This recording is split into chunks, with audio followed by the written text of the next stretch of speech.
समय पहले की बात है कि जंगल में कहीं से उड़ते उड़ते एक उल्लू आ गया।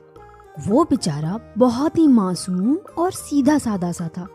उल्लू सीधा एक पेड़ पर आकर बैठ गया। वाह जी, कितना बड़ा जंगल है, पेड़ भी कितने प्यारे प्यारे हैं। मैं अपना घर यहीं बनाऊंगा।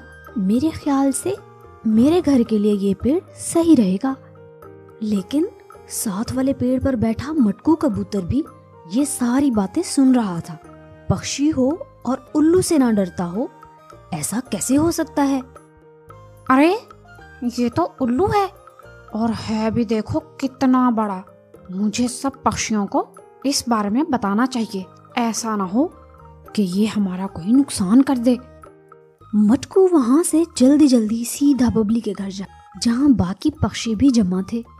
अरे सुनो सब, मैं क्या देख के आ रहा हूँ। एक बहुत ही बड़ा उल्लू हमारे जंगल में आ गया है, और वो एक पेड़ पर अपना घर भी बना रहा है। मैंने सोचा सबसे पहले तुम सबको बताता हूँ, ऐसा न हो कि कहीं देर हो जाए। क्या कहा? उल्लू? अरे वो तो बहुत जालिम होते हैं, हमें अभी जाकर उसे अपने जंगल से भगा देना चाहिए। ऐसा न हो कि कल को वो हमें ही शिकार करने लग जाए। अरे नहीं कालू भाई, उल्लू इतने भी जालिम नहीं होते हैं जितना आप बता रहे हैं। वो तब तक किसी को कुछ नहीं कहते जब तक कोई उनको तंग ना करे। मैं बहुत अच्छे से जानती हूँ उल्लुओं को। आप सब लोग तो बस ऐसे ही चिंता कर रहे हैं। वो सब तो ठीक है बबली दीदी, कल को ये उल्लू हमारे ही पीछे पड़ गया तो हम क्या करेंगे भला? मैंने तो अपनी नानी अम्मा से उल्लुओं के जुल्म की बहुत सारी कहानियां सुन रखी हैं। अरे मैं कह रही हूँ ना, ऐसा कुछ नहीं होगा। आप सब चिंता ना करें, उस उल्लू की गारंटी मैं लेती हूँ। आप सब लोग फिक्र ना करें। अगर उसने आप में से किसी को भी नुकसान पहुंचाया ना, तो बस आप सब मुझे पकड़ लेना। और यूं सारे पक्षी चिड़िया की बात से सहमत हो जाते हैं। उल्लू भी पेड़ पर बहुत अच्छा सा घर बना लेता है और वहां पर रहना शुरू कर देता है। सारे ही पक्षी बहुत खुश थे कि वो उल्लू तो बहुत ही मासूम और भोला भाला सा था।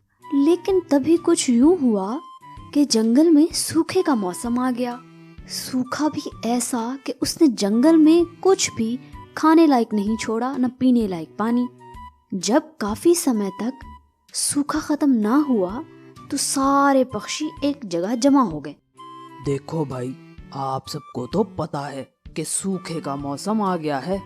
मैंने तो अपनी पूरी जिंदगी में ऐसा सूखा कभी नहीं देखा। इसलिए आप सब बताओ कि अब हमें क्या करना चाहिए। अगर मिलकर सोचेंगे तो जरूर किसी न किसी नतीजे पर पहुंच जाएंगे। हाथी जी, मुझे तो लगता है कि हमें इस जंगल को छोड़कर किसी और जंगल की राह लेनी चाहिए। यहाँ ही रहे तो भूख और प्यास से ही मर जाएंगे। लगता है अब तो यही हल बचा है। चलो फिर हम कल ही ये जंगल छोड़ जाएंगे। तभी वहां बैठा कालू भी बोलने लगता है, जो कि अब तक सबकी बातें चुपचाप बैठा सुन रहा था। सुनो सारे पक्षियों, ये सूखा बिना कारण के नहीं आया है। हम पहले भी तो यहाँ रहते रहे हैं ना। तुम सब बताओ, क्या कभी इतना सूखा आया है? नहीं ना?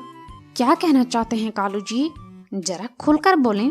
इतना सूखा तो वाकई पहले कभी नहीं आया था।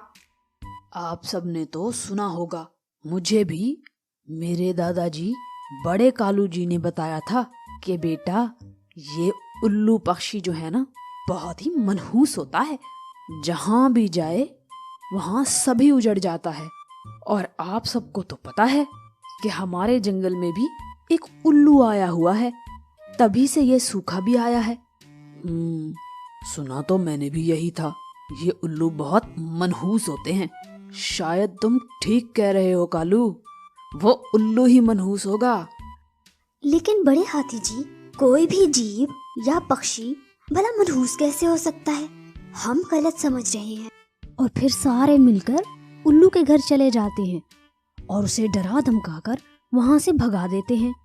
अब सारे पक्षी बहुत खुश थे कि उनके सर से मनहूस उल्लू का साया तो उतर गया और फिर कुछ दिनों के बाद बहुत जोरों की बारिशें शुरू हो जाती हैं। बारिशें होते ही सूखा तो बिल्कुल ख़त्म हो गया था। अब तो सारे पक्षियों को यकीन हो गया था कि सिर्फ उल्लू ही मनहूस था। देखा, मैं ना कहता था कि ये उल्लू ही मनहूस है। देखो, जैसे ही हमने उसे अपने जंगल से निकाला, कितनी ज्यादा बारिशें हो रही हैं। अब तो साल भर का भोजन बन गया है। मान गए ना मेरी बुद्धि को, हाथी जी? लेकिन बारिशें थी कि हुई जा रही थीं। कुछ ही दिनों के बारिशों से पूरे का पूरा जंगल पानी से भर गया था और अब पक्षी इतनी ज्यादा बारिश से भी चिंता में आ गए थे। अरे, हमने उस उल्लू को तो निकाल दिया था, लेकिन अब बारिशें क्यों नहीं रुक रही हैं? लगता है हम में और भी कोई मनहूस है, लेकिन आखिर वो कौन है? अब तो पूरे जंगल में हर तरफ यही बातें हो रही थीं कि आखिर अब जंगल में कौन सा पक्षी ऐसा है या जीव ऐसा है जो कि मनहूस है और उसकी वजह से बारिशें रुक ही नहीं रहीं। जी कालू भाई, अब आप बताएं ना कि अब हम में से कौन मनहूस है? अब भी तो उस उल्लू का ही कसूर होगा, है ना? या फिर बताएं अब कौन सा पक्षी या जीव मनहूस है? अरे बबली, मैंने तो सही बताया था। उसको निकालने के बाद सूखा भी तो खत्म हो गया था ना। अब अगर बारिशें नहीं रुक रही तो इसमें मेरा क्या कसूर है? दिन यूं ही गुजरते गए मगर बारिशें ना रुकी। अब तो सारे पक्षी मिलकर बड़े पेड़ जी के पास आए कि आखिर बारिशें क्यों खत्म नहीं हो रही हैं। मेरी बात गौर से सुनो। जिस उल्लू को तुमने उस जंगल से निकाला ना, वो मनहूस नहीं था। सूखा तो हर साल आता था, लेकिन तुम लोगों ने उसे जंगल से निकालकर बहुत गलत किया। इसीलिए तुम सबको अब सजा मिल रही है। इसीलिए तो तुम लोगों पर बारिशें हुई जा रही हैं और रुक ही नहीं रही हैं। बड़े पेड़ जी, इसका कोई हल भी तो होगा ना? इसीलिए तो हम आपके पास आए हैं कि आप कृपया करके हमें और हमारे बच्चों को बचा लें। बारिशें तो रुक सकती हैं, लेकिन एक काम करना होगा तुम सब लोगों को। अरे आप काम बताएं बड़े पेड़ जी, हम सब करने के लिए तैयार हैं। सब तुम्हारी ही वजह से हुआ है कालू। खैर, तुम ऐसा करो कि उत्तर की ओर जाओ। यहाँ से चंद कोस के फासले पर एक जंगल आएगा। वो उल्लू अब वहाँ रहता है।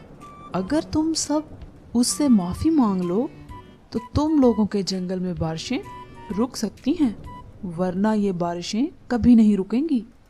हम अभी जाएंगे बड़े पेड़ जी और उस उल्लू से माफ़ी मांगेंगे कि वो मनहूस नहीं था, बल्कि हमने उसके साथ गलत किया। और फिर सारे पक्षी उड़कर उल्लू के पास जाते हैं और उससे माफ़ी मांगते हैं और उसको वापस अपने जंगल में ले आते।